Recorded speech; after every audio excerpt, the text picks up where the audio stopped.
Welcome back to Sci-Fi and Fantasy Read Along. We are the proud parents of a new episode that came out a couple days ago, I think. And we are here today to record the third chapter in that. I think it's season 8, Yule, by the way. Wow, already? Welcome to season 8, everyone. Yeah, exactly. This is episode 3, which is chapter 3 of the 3 Stigmata of Palmer Eldritch by Philip K. Dick. Ooh, look at all those threes there. So many syllables in that title. You know, he's got another one called The Transmigration of Timothy Archer. You know, it's like, ugh, these titles. The titles are so long. Well, what's new with you guys? It was Thanksgiving for us, and we had Cool. So hold on. When this comes out, it'll be the 18th of December. Well, then I'm also getting ready for Christmas stuff. Yeah, so we're getting ready for Christmas. Yeah, winter holidays, if you will. And then, of course, there's Super Bowl Sunday. That's pretty much a winter holiday right there. Boo. Well, I mean, you don't have to like it. You don't have to like any of those. I don't know. I don't watch football. I think the last time I watched the Super Bowl, it had to be 2006. I'm sorry, that's 3 hours I can spend doing something else. Anything else would be more fun to me. Back in the old days, people used to get together on a certain day and just, have fun, whether it be a birthday, a holiday, or Super Bowl Sunday. Of course, we all do that through Skype now. Or we do it through podcasts where we read science fiction. I was going to say, when was the last time we got together, ATN, and we practically live right next to each other? I don't know, but the last time probably already happened. Good point. Yeah. Such is life. So I would like to inform the two of you that I saw a ad on Instagram. I think it was Instagram. And it was a preview for a film, which is essentially a documentary about Kurt Vonnegut. Oh, cool. That looked pretty good. It looked like somebody spent a lot of time with him, filming him, asking him questions. At one point, he described the bombing of Dresden, and having all he essentially said was, "We came up and the city was gone." I saw the first 2 episodes of Foundation. No, actually, this is something we haven't read. The Wheel of Time. Yeah, how was it? I didn't hate the first 2 episodes. Okay. There you go. Okay. It was cool enough. There was plenty of blood. It was good action. It was all right. All right, that's fine. Yeah. All right, so we begin in a bar, which is hard next to PP Layouts. Doesn't say the name of the bar as far as I know. But Richard Hnatt is in there. I think he's a little despondent because he was just rejected by Barney Mayerson.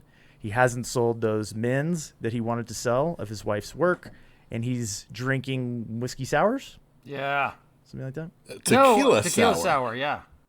Yeah, he's a loser.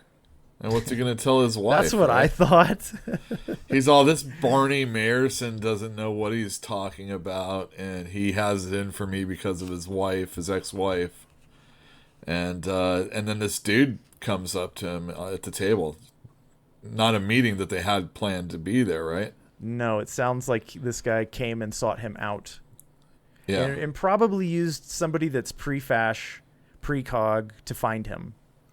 I was wondering about that. So this guy shows up, and he immediately knows who Richard Hnatt is and propositions him. But I was like, how did he know? So yes, they could have a precog, but I had this thought. Do you remember? God, what's that girl? Ronnie. I was like, she might be a spy, right? Uh-huh. There you go. Maybe she contacts the bartender across the street. Let's go with Occam's razor, right? It's most likely that they used a pre-fash, precog to just find the guy when they wanted and needed him. That's possible. Because we know that's a thing. And this guy introduces himself by very strangely scratching at his leg. Did you guys catch that sentence being really kind of weird? Geez, Nat had this idea that when this man who identified himself as Eichholz... It was the card that he handed him. Got the name on it. Yeah, but he reached into his pocket, and it seemed like he was scratching furiously. At a parasite. Yeah. Like, it was a strange sentence. The man himself was odd. That just showed up. He was just odd in general. He was described as round on spindly legs, and he bobs at some point in time like a toy. Like strange, very strangely shaped, strange man. They say he looks toy-like. Did you say that? You didn't say that, right? Might have. Okay. But anyway, he reaches to his pants and fidgets around for a little bit, does it in a very strange manner, and then pulls out his card, which only has his name, nothing else. That's it. Yeah, no VIN number, nothing. Just his name. Just his last name, yeah, not even a first name. He's this strange toy-like man, and he wants an exclusive. He wants those ceramics. He wants to min them. And this is when we get confirmation that PP Layouts has a monopoly on minning, or so he thought. He wants to give him a stack of cash. Yeah, he does. No, a stack of potato chips or something. You get truffles. Yes, that's it. Yeah. There's a lot of dots out there. You know what your brain does is it tries to connect the dots, right? If you remember, the guy at the UN was being kind of problematic for, what was his name, Leo? Leo Bolero. Well, there's a reason why Palmer came back. There's a reason why there was this new product brewing. And all this had to happen well in advance of Palmer Eldritch crashing on Pluto. So there's something going on there. And I think maybe this UN guy is already... He's privy. Yes, some way he's privy, and he's either hedging his bets or he's starting to bet for the other guy. Let me ask you a question real quick. Did you already read chapter 4? No. Okay. I'm just insightful. Let me ask you a question. Because I haven't been drinking. I read half of it. Am I right about anything? A little bit, yeah. Oh, all right. Well, literally, that's just... How did you get that from what we were just reading?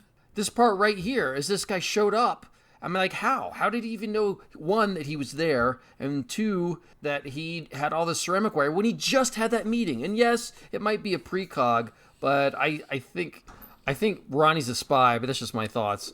Yeah, you said that last time too. I don't see it yet. All right, so Eichholz has offered to buy all of the ceramics for a huge stack of truffle skins, and he's paid him. And Richard Hnatt, he goes ahead and signs this contract, even though he has this sense of foreboding. Well, he says that he'll have to talk to his wife first. Richard does. Aren't you a representative of your company? And it was just it was all he had to do, and then Richard signs the mins away. You know what it was? Is he attacked his pride. He said, "Aren't you man enough to do this?" Essentially, and Richard is man enough to do this, so he went ahead and he did it. He doesn't know who he's signing over to. Choosy. Well, that's what he knows later when he Boston, it seems Massachusetts. It almost seems like he was signing that contract without reading it. And it isn't until he calls his wife in a little bit that he actually starts really realizing what he's done. I felt that the whole interaction between them was almost like a dream. Very good. It felt so weird. The way that they talk to each other, what's actually transpiring, it just seemed very odd. And the way that he was, I don't know, all of it seemed weird. And he was only sipping a drink. He wasn't downing them, it said. So it's not like he was a drunk guy or anything like that. No, I think he was just a stereotype. Well, once he realized that Chu Z, which is very much like Can D. Yeah, it rang bells to him.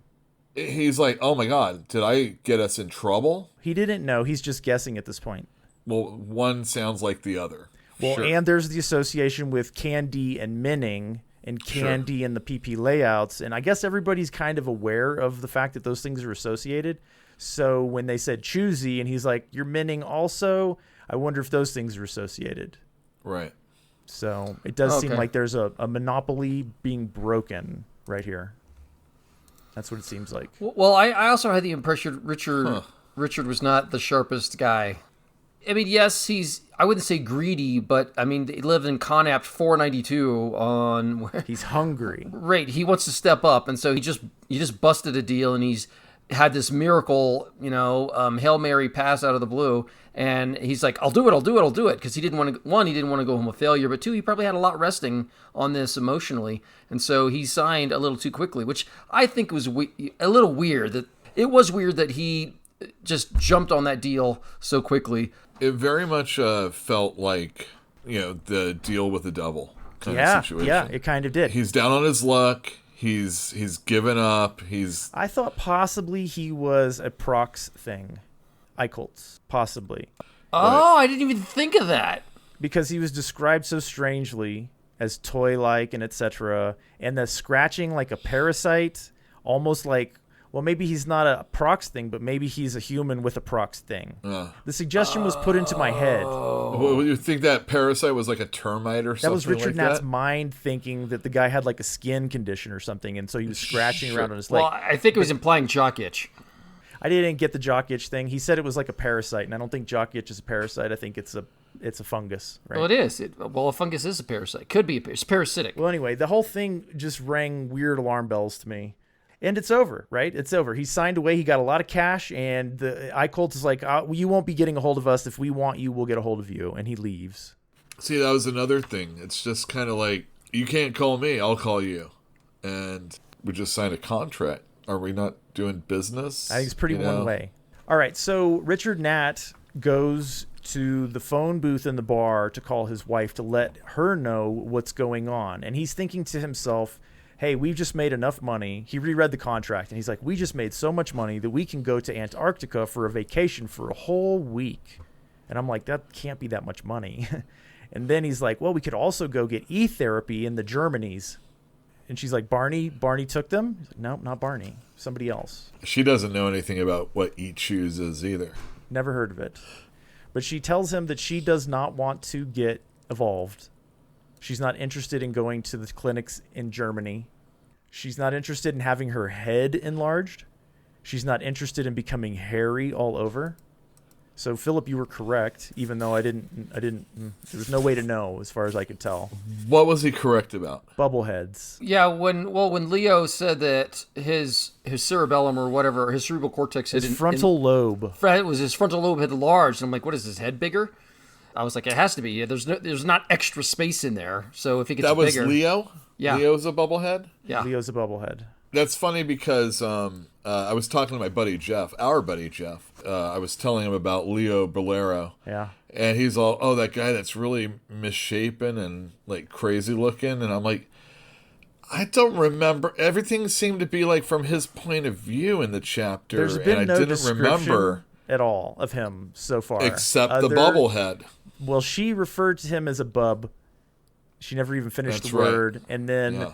Richard Hnatt said that he had his hair too long and wavy. That's Gotcha. it. That's all we've gotten. I gotta ask this, theoretical question. So if you could increase your IQ by 10 points, but you had to look like a Neanderthal for the rest of your life, would you do it? No. I would. Great. Wait, more Oh, like a Neanderthal? Because there would be no change. Is that what you're saying? No comment. There's this audio only. I don't know. You'd have to give me a real idea of what I could do with those 10 extra points, because I have a feeling that it would just get me up to about average, and that's not worth it. I'm I pretty also want to know where I'm sitting beforehand also. Yeah, that's what I mean. Bringing me up to 80 ain't going to be stellar. Well, Bring me up 10%. Well, that would be less than 10 if you were below 100. Well, do you see what I'm getting at, though? Is that I'm probably not that Yeah, I bright know. anyway, so. Well, you made that deal. Hey, but the cool thing here about e-therapy. Hey, what's the cool thing? The cool thing about e-therapy. What's the cool thing? I'm telling you what the cool thing is. What is it? The cool thing is that it doesn't just make you smarter, it improves you at the genetic level so that you can pass on these superior genetics to your offspring. Richard Hnatt referred to it as an investment. Not just in rising up in the company and that type of stuff. Well, when his wife said that she didn't want to go, he was like, okay, great, I'll go without you, and I will double the amount of time that I'm there, and maybe he's thinking to himself, he'll even bypass some of the, socialites of his era. Richard ruminates on the fact that, or the idea that people that go through e-therapy don't always, it doesn't take. He's very confident that he will not be one of those people. This little section is essentially over. How did you guys come out of this section thinking about Richard? He was a jerk. Man, I thought he was a selfish POS. I mean, it's his Oh, yeah. wife's work that they're minning. Yeah. All he did was sign it over to somebody he didn't even mean to be talking to in the first place. Irresponsibly as well. Right. I mean, he considers that they might be in danger, they could be in trouble. Yeah, he and has then said he twice. calls her, and he's like a total jerk to her. It well, seems if like you're not it, going to yeah. go, I'm going to go. A little bit, but I also thought he was just kind of a putz, he didn't he wasn't very sharp, which is why you always yearn to have what you don't have, and in his case, it's intellect. That's why he's like, oh, but, I really need this so that I can be on par with other people. But He's the worst kind of yuppie is what he is. Not a real person. I don't know. It doesn't sound attractive, but it's kind of like a Gattaca moment, Do you do the thing that... There's got to be a better way, honestly, though. the side effects make you look weird, but also people can recognize them. So it's like, hey, that guy's evolved. Look at him. He looks like a Neanderthal. That's not how it's described, though. That you develop a rind, which is mistaken for hair by his wife. A horny rind, yeah. All over the body. All over the body? That sounds horrible. She said she didn't want hair all over her body. Right. Well, it wasn't hair, but either no, it's way. a horny rind. It sounds worse. It I sounds know, like it you does. get the, skin, some kind of weird skin condition. This part of the book, or this chapter, I should say, was very... It was just interesting to see the change in the character from what I thought he was before. What did you think he was before? Well, I mean, he was a guy that was going and, he was worried about his wife's stuff and his wife's relationship with her ex-husband or how that would affect their situation. But he wasn't a guy that seemed like he was really in it for himself. He was part of a family, or a family. He was Philip hungry. liked him. I know. He was the Philip underdog. liked him. He was like, oh, man, this is a great guy. I like this guy. Right. And now he's like, oh, I don't like this guy. I changed my mind. He's a putz and selfish. I don't like him anymore. I'm not rooting for him. I'm rooting for Not someone at all. else. I'm rooting for Ronnie. She sounds awesome. She's definitely She's an the awesome physical spy. standout. But right? if she's evolved, is she covered with this horny rind? She's not evolved. She's not evolved. She's a, what do they call She it? doesn't like bubbleheads, remember? Oh, yeah. She's just a precog. She's just a pre-fash precog. Okie dokie. So let's go to Mars. Let's meet everybody in Mars, yeah? There's a lot of people. And kind of what I was getting at earlier before we started recording was that there's really not a lot of plot here. This is very much like a King of the Hill. And the guys outside in the yard drinking a beer and getting ready for their day and whatever. Yep. Except they're just looking and talking. They're gathering the supplies that get dropped to them. Talking about the stuff they got to do. It's 10 in the morning. We're on Mars, and a UN ship is overhead dropping off supplies. And the loud siren that announces its arrival has woken up Sam Reagan. And he's grumbling, and he puts on his suit, and he goes upstairs. And he's met by the two other men that live with him. Todd Morris and Norman Shine. He'll paint any car, anytime, for $99.95. That's Norman Shine. If hilarious. anybody knows what I'm doing there, let me know in the comments. What's being dropped off is just staple supplies. He said something like 500 pounds of salt, but I think that was hyperbole. It probably wasn't actually 500 pounds of salt, but who knows? Maybe. I was wondering, because it sounds like they said, a whole bunch of, useless staples. I'm like, 500 pounds of salt? Do you have, 20 cows you need to salt? I mean... That was a very interesting part of this first part where they're up above, where our character that we're following, Sam, is very much not in love with life outside of Perky Pat. They were all forced to go to Mars. They were all forced there. But he's even more so. He looks upon that salt, whether it be 500 pounds with hyperbole or it's a fact, he looked at it and it says he was despondent. No, he would rather go back downstairs, choose some candy, and Sure. and whatever, And I think it's Todd. He's in his head, the narrator is, and saying that Sam shirks his responsibility. We have a reason that we have to be here, and you got to till this land. I guess. And there's a little bit of a leaf that was grown. It was kale or chard or something? Yeah, something like that. Yeah. And Sam takes it out of the ground. It's kind of a jerk move. He tastes it and he's like, it's bitter. Everything sucks up here. Well, you can't blame him. I mean, seriously. Yeah, they were forced onto another planet. They're given all these do you want to survive? Then you have to farm Mars. And he's like, oh boy. And they talk about what you have to do that. And they're horrible farmers, by the way. They're not farmers. They're not even trying either. Okay, so did you guys get the impression that they're kind of like drug addicts? Oh, yeah, junkies. I wrote junkies in there multiple times. Well, I don't know if I said that they were junkies, but I definitely thought Sam was a junkie. Dude, it was 10 o'clock in the morning, and he was just getting out of bed, right? Right. And then he would rather go chew candy than do anything else too. Sure. And then they're kind of all the same way. Like they once had a prosperous garden, no longer. It's fallen into disrepair. The entire place has fallen into disrepair, including the machinery and etc. They're not keeping up with it. They're not taking care of it.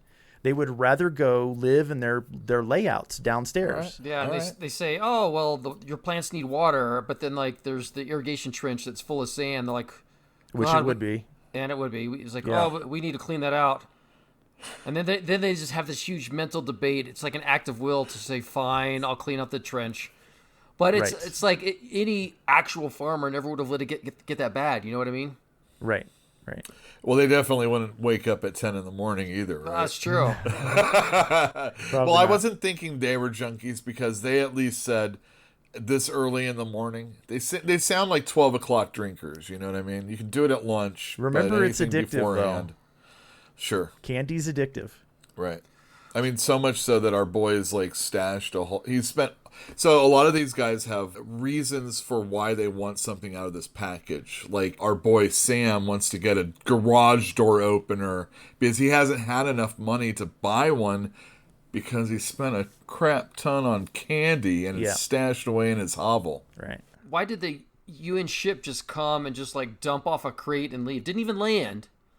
Right? It just came and apparently it hovered there. I don't know.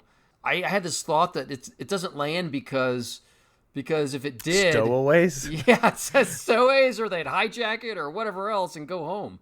Yeah, it's possible. It's very possible. I don't know. We don't really know why they were forced to leave their own planet in the first place. We just know that the colonies are a forced thing, and no, they don't land. It's hard for them to get up the will to take care of the garden. Apparently, there are pests on the planet that have been waiting for people to try to farm it, and they are just enjoying the kale or the chard or whatever it was that has been planted.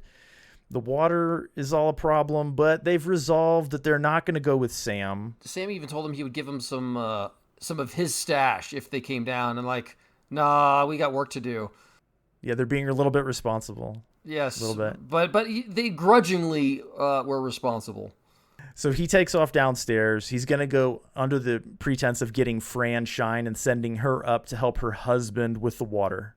And he goes back underground. Oh, the name of the place? Was that hilarious? Chicken Pox Prospects. Yeah, there's a hovel, and they've got like 3 couples living in there, and they call it Chicken Pox Prospects. Let me ask you this. Did you think he was married, Sam? I didn't. I thought he was a single dude. I don't think he is, and I'll tell you why in just a second. No, he is. He's single, I thought. He's married to Mary. There are 6 people there for sure. Yes. Oh, there are? Yes. Okay. I take meticulous notes in my spreadsheet. So who's Mary? I don't remember her Mary. She comes in at very, very, very end. Oh, okay, very good. It's like her husband or his wife or both of them or everyone in the entire hovel could show up at any minute. So, which led me to believe that maybe there's more than 6 of them also. Oh, that might be true. We're just seeing these 6 right now because they're of, significance to the author or the story or whatever. Right, but who knows? I definitely had the impression Sam was this single disgruntled dude throughout the chapter. I did also. To the very end of the chapter, yeah. Okay. Right. There's one thing I want to talk about with Sam. I did not call him a junkie. I just call him an addict. I said that Sam likes candy. Yeah. The part of the chapter where he's talking about having procured it, he then goes in and talks about that he believes in the miracle of translation, which is when they use candy and all of them kind of like Martian mind meld, I guess. Yeah, okay. That's the best we've got at the moment. We don't see it until just a couple pages. Well, I mean, that's what he's saying here. He's looking at it, more like a religion. It's something he believes in. And I feel that, we can totally say he'll spend all his money to do it and would rather, not take care of his land and be a junkie on candy. But he definitely has a reason and a purpose for why he uses it. That isn't just pleasure, I think. All right, so Sam has gone to find Fran Shine, and instead of telling her that her husband needs her help up top, he asks her if she wants to go chew some candy with him.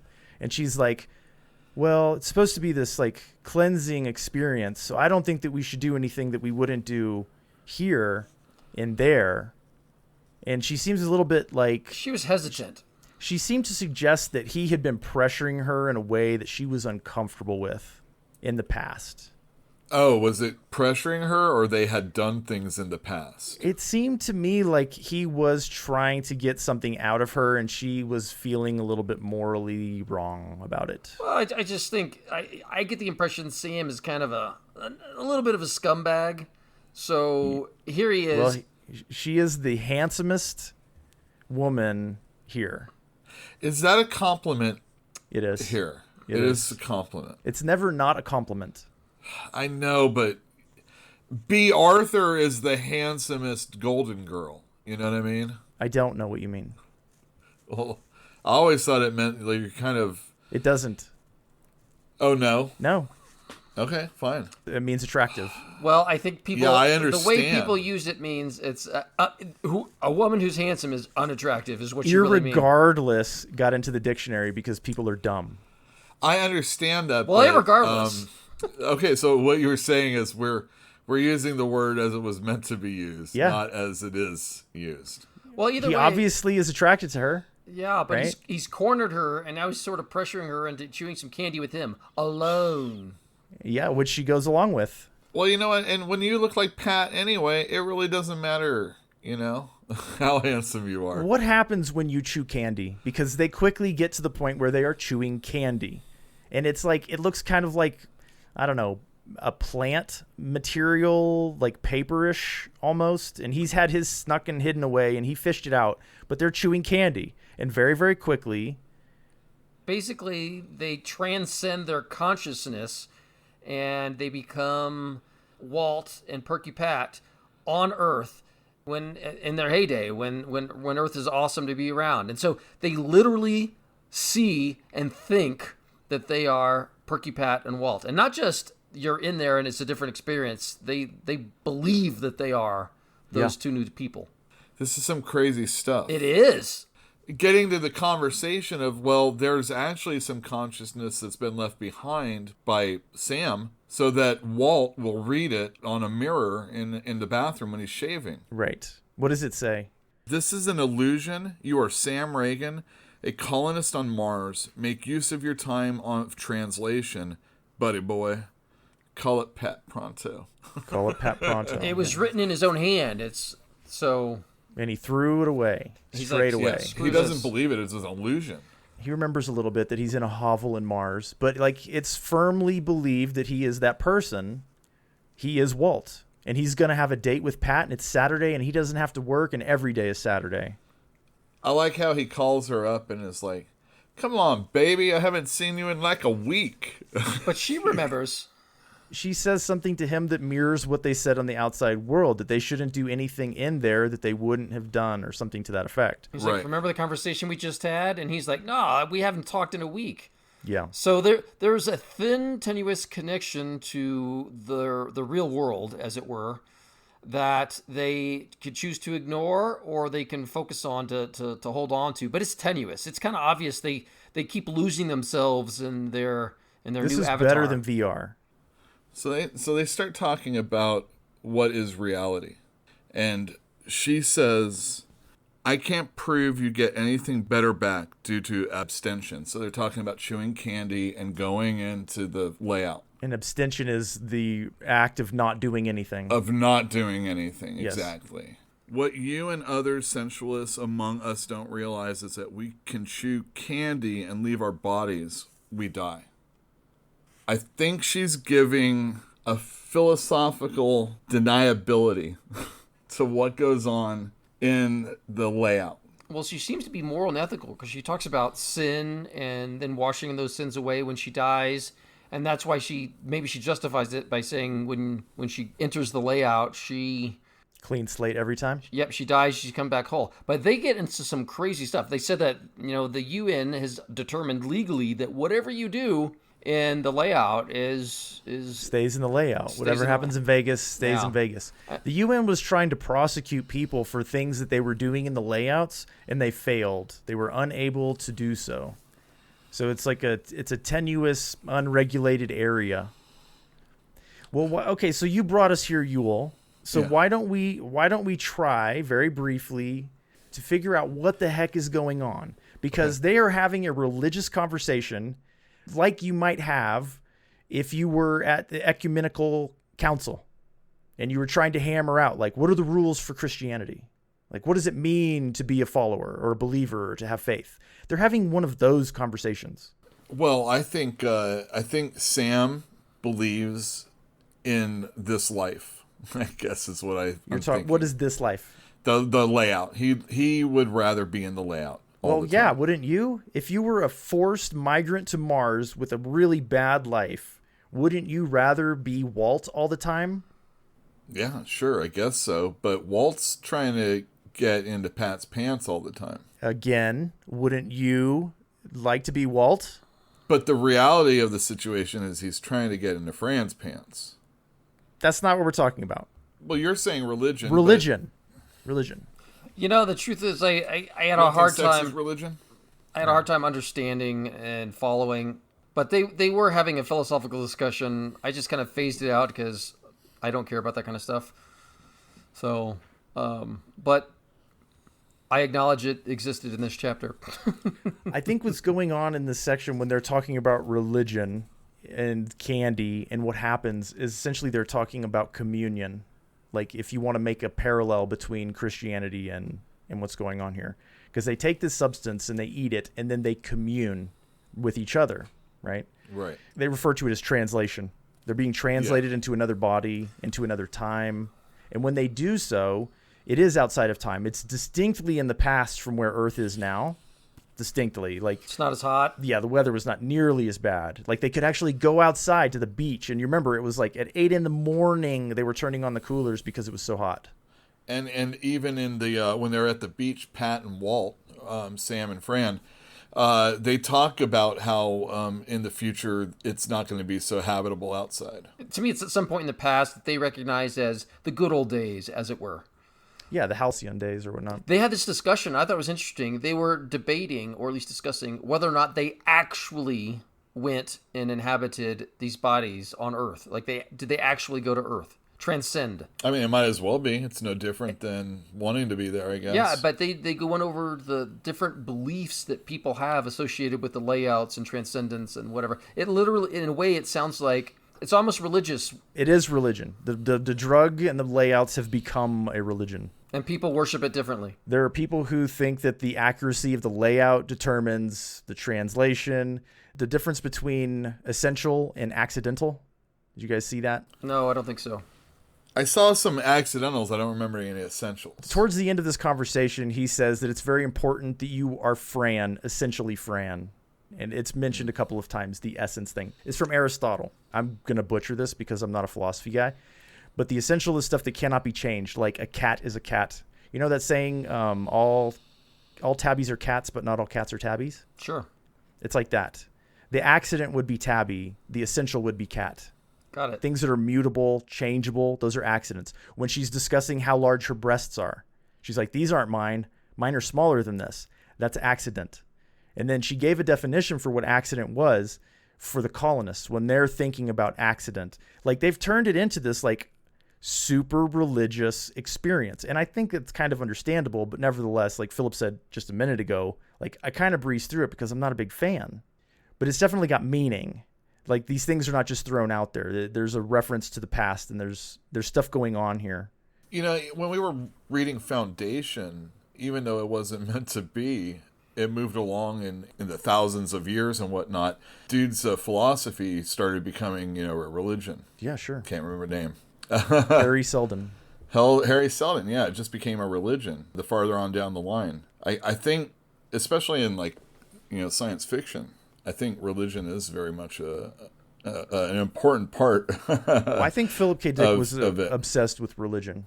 Like, if you read Valis or Eye in the Sky and stuff like that, it becomes kind of, I think, obvious. The title of this book alone. Yeah, well, it is a component of human character that most people believe in something. That's it, yeah, exactly. There are things in this conversation that just parallel religions, mirror religions. She says that she thinks that they should abstain in order to not contaminate the experience of communication. It should be a purifying experience, and etc. And then there's that part that you were talking about, Yule, where chewing candy, they leave their bodies and they die, and then they drop all of their sin. And Sam says he doesn't want to lose anything. He wants to gain something. Tumbleweed. So did you guys like the news clown? Oh, yeah, I paid a note of that. Jim Briskin, the news clown. When Sam chews the candy and he becomes Walt, he wakes up in his bed and the TV's already on. It's a GE television or something like that. And the news clown is on TV and he's got like the red wig on and everything. Like it's, oh my God. I had no idea what to make of this, but it sounded like it was common. Like all newscasters are clowns is kind of the impression I got. Oh, Jim Briskin, the news clown. Yeah, I have a feeling it's a little bit of a commentary, but yes. Well, also it's we are in a play set. Yes. So, not everything needs to be, real, I guess. Probably not. It's supposed to be fun, a little kid's playing with this play set, right? It's such an adult version of play, though. But they act like children. They really do. They're like setting it up like it's a dollhouse. They're collecting all of the parts. They're eager and interested, and it's just better than their real life. You choose some candy, and you get behind the wheel of a big rig in a play set like that, the layout like that. None of them can afford this lifestyle, right? Right. Well, like I said, it's escapism, but it's also spiritual. So and it's naughty. I don't know what to make of this. Well, his theory, according to Fran, is that since they're there, they can do anything that's denied to them in their real lives, and they ought to. That's the thing, is that they ought to. And I don't think that's really a philosophy. I mean, that maybe, if anything, that's like hedonism. Oh, definitely. Do what you can because, you're only here briefly and etc. I think you hit the nail on the head. It's hedonism. It's a hedonistic philosophy. Well, like I said, I'm not a philosopher. So if anybody reading this book right now and listening to this podcast has a really good inkling of what's actually going on in this section, please let me know. I'm actually interested. How long before it turns to murder? How long before it turns to multiple people inhabiting the same body? Oh, that's going to happen in a few seconds. I'll see, I was a little bit mind blown by how serious it became when they chewed some candy and they became other people to the point where they didn't really remember who they were in their old lives. And then he starts hearing a voice, like an alien voice in his head, like, oh, I don't need to do this. I can sleep with her anytime I want. I'm married to her after all. I had to read that a couple times, and so it's Fran's husband, Norm, just kind of shows up, but he doesn't show up as somebody else. He shows up in the same body. The two dudes' minds are linked. And there's three dudes, actually, because all three of those guys are in there. Sam's all, they ate my candy, the bastards. Oh, and by the way, Fran and Sam, or Pat and Walt, are literally just about to get it on. I mean, they're just about to get it on. They're making out on the beach, and she's wearing that bathing suit that's not really there. And and these two CBs show up. They do, and essentially it's like a democracy. Like whoever has the most votes gets to decide what happens to Walt. So two of the men are like, no, we don't want to be kissing Pat right now, so they don't. And this was a mind blow. I'm like, oh my God, it's like three dudes are about to get it on with one girl at the same time. I don't know how that would work. I think the other woman showed up too. Then the other two women showed up. Yeah. And so it's like this weird orgy. 6 minds inhabiting 2 bodies. It seriously is a mind blow. And apparently the women are like, yeah, let's go. And Sam is like, oh, I don't want to. I'm out. He doesn't want to, and then he can feel that tingling sensation of the drug wearing off when he revives from the experience of candy.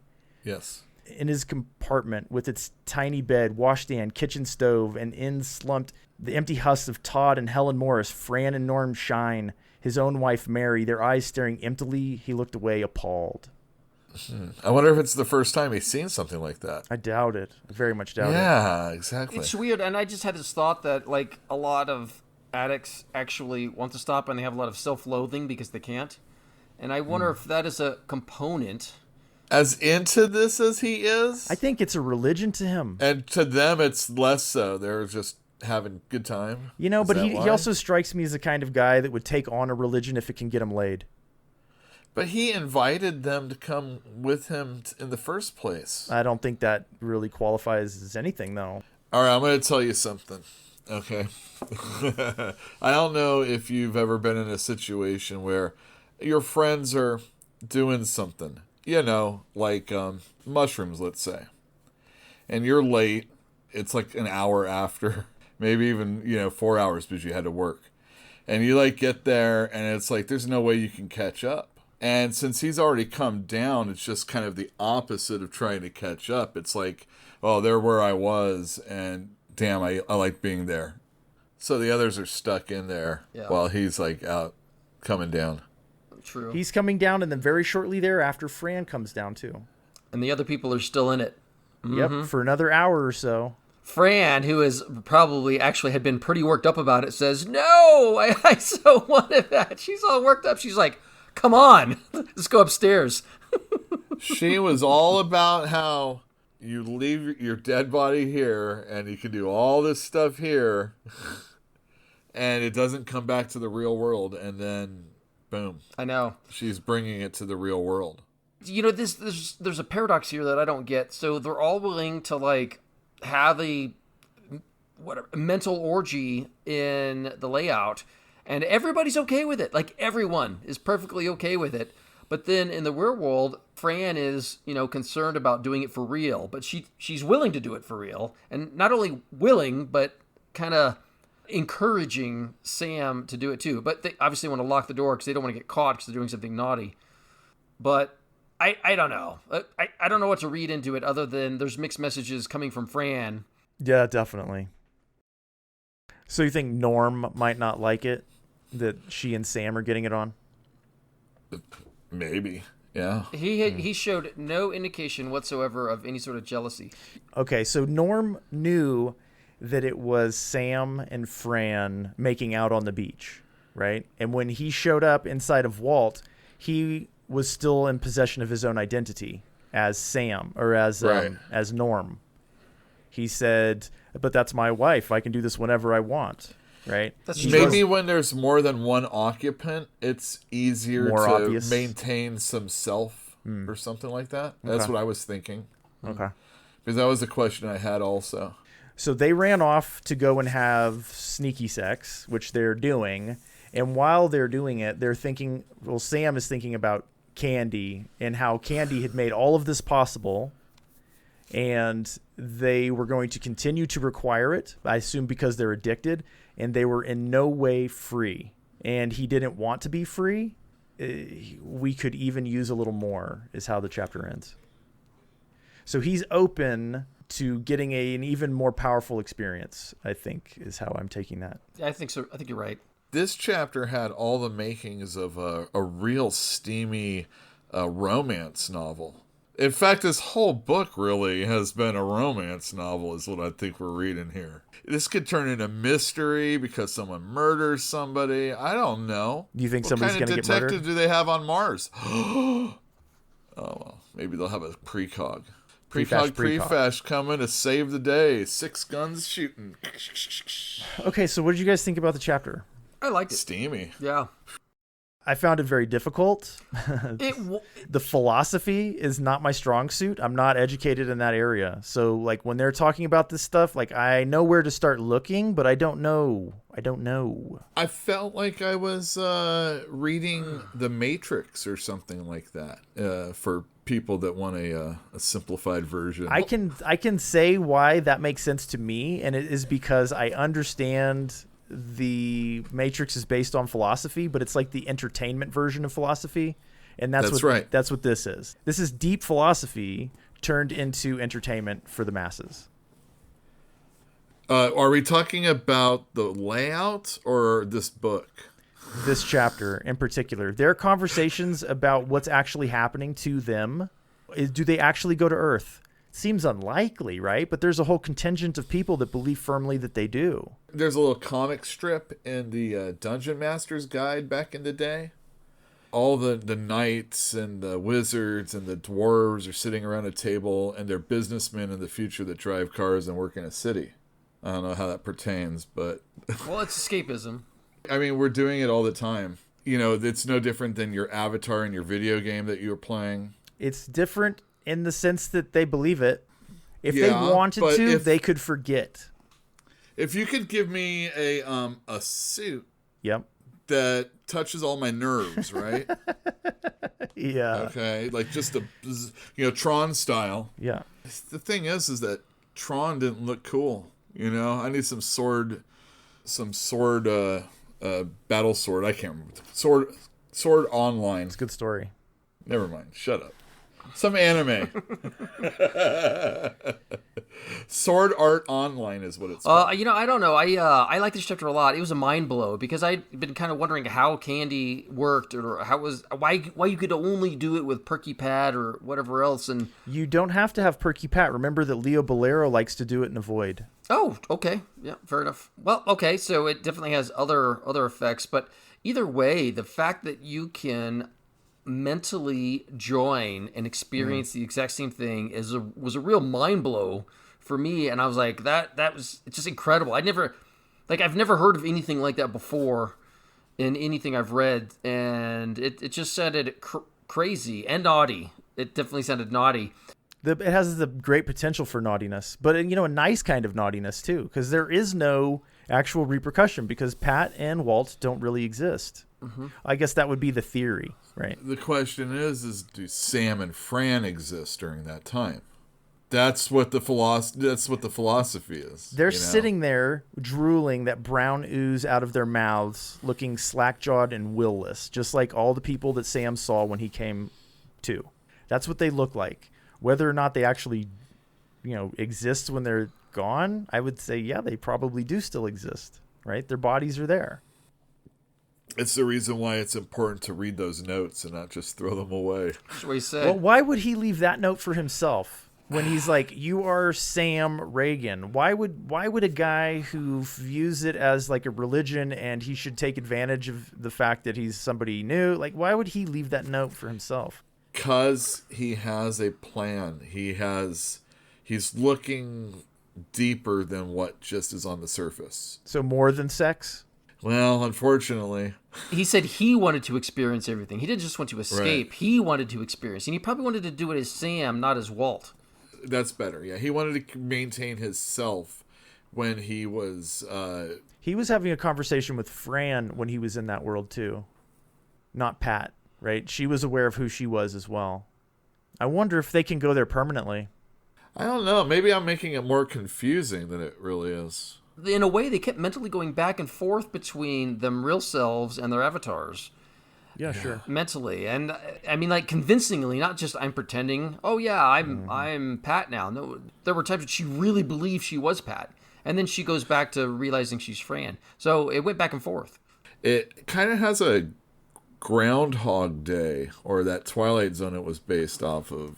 I'm sure it was based off a short story also, where, you're always coming back and you're trying to Get it right. solve this riddle, I guess, or whatever, of what it is you're in. You're talking about the note specifically? I really am. I'm kind of hung up on it. I'm sure we'll find out, because it doesn't seem to me like that Philip K. Dick is throwing away any concepts or words. Like, everything is purposeful. Why is he leaving a note for him to remember that he's himself when Fran can do that? Well, maybe it took him an entire dose, or several doses, or a year of doses, just to remember who he was. Sure. Maybe he's trying to tell himself he needs to hurry because he needs to hurry up and call Fran. Yeah. And I think he so said they can Pat. get this date on the way. Because maybe it's a different woman every time. Like, it doesn't have to. I mean, if they're all in there, it's not specifically Fran. Mm-hmm. Well, if you get hung up on your surroundings and you're watching your newscast all day, You news clown, and your hour is up, it's very upsetting, I'm sure. Oh, yeah, when you could have gotten some action. I should have not gone to the bathroom today because that was dumb. Well, why did he shave? Exactly. Don't waste your time. That's why his vehicle goes so fast, by the way. Oh, you think so? I was thinking. So he works in Palo Alto, and she's in what's the place? Anyway, San Francisco. Potrero Hill. That's it. Yes. San Francisco. And his car goes 15,000 miles an hour. Why did he say, "I'll pick you up in 30 minutes"? Because he had to shave. No, he was already done. Maybe he was giving her time to get ready. Oh. They were almost instantly at the beach. He picked her up, and then they were at the beach. Of course they were. No, that's how it was worded. Like, it was acknowledging how fast the vehicle goes. And obviously the beach is right there. So there was no indication at all whatsoever that there were any other human beings anywhere. In that? At all in this whole in the layout. layout. Yeah. Well, he doesn't have the psychoanalyst, so maybe you have to buy those people. Buy like other like little Yeah. figurines, like minifigs. Yeah, like Yeah. the psychoanalyst that they were arguing about in the beginning. How much does it make an hour? I mean, whatever. I believe 45 minutes. For $50, it's probably a lot less than that. 10 minutes? 15? Oh, no. It can get pricey. So, Philip, you wanted to talk about the book as a whole thus far. Like, what do you hope to accomplish this way? Oh, I don't need to recap the book. I just want to make a comment that I'm into it. This is exciting. I see a lot of potential, and it's drawing me in, and it's new and novel things that I hadn't experienced reading-wise. So I like it. I'm into it. Good. Me too. I like the characters. It's fun. Well, that's the other thing is that there's a slew of characters, lots of names, and I hate reading books when there's only 4 people in the book because then it just, and I mean sometimes that may work, it really might, but there's lots of other people you have to interact with. Unfortunately, this chapter was kind of confusing on who was who and who was. Everybody was very generic on the Mars scene of the chapter. What do you mean? I mean, there was nothing to distinguish anyone from anybody There else. were none of them described, other than Fran, I think, has dark hair and dark eyes. That's it. Sam was the only noteworthy one because he spoke the most. But it was a little bit confusing on who was who and all that other jazz. And well, there's so many characters here. Not named characters, but the characters that have done things. You have no idea where the novel is going to go at this point. And I think that's kind of exciting. Where do you think it's going to go? I have no idea. I mean, honestly, I think, Pelmore Eldritch is going to do something important. Get killed by... I think there's going to be a Leo. drug war between Choosy and Candy. Somebody's going down.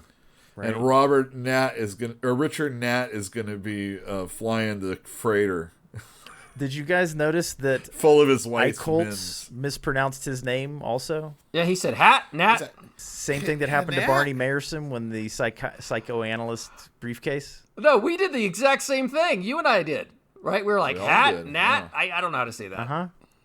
It's kind of funny. But you're right. Mayors... Is that just like a tick to make you think, give them a little bit of a character? I don't know. And I don't know that we'll ever know. I just know that it was one of those things where I felt real weird about Eichholz. If I was going to write a novel now, that might be like the little hitch in the way someone says something. Yeah. Might be, that's a real easy thing to do to give cheap piece of character. characterization. Yeah. Is it cheap? I don't know. Maybe it is. In wrestling, it's a cheap pop. It's a cheap pop. Okay. So that would be a cheap characterization, I think. Well, if it does its job, I think it's fine. Right. I don't know. Who do you guys like right now? I feel like last chapter, we followed Leo almost the entire time. And now we're back a little tiny bit with Richard Hnatt, I think just to set us up for what's going on. And then the colonists on Mars, I think, are also just context. But there's got to be something going on there. There's going to be something else going on Mars. There has to be. My new favorite person is Perky Pat. I like Eichholz. I'm hoping that there's a murder on Mars. A murder, huh? And our boy Mayerson has to get stuck on Mars, and he's going to be the sheriff that has to solve the murder. I don't think that's how it's going to go, but all right. All right. That'd be fun, at least. All right, so that was Chapter 3. Our next episode, Chapter 4, is going to be coming out just after Christmas. So Merry Christmas, Happy Holidays, all that stuff. And thanks for joining us. We'll see you in the next one. Bye. Thanks all.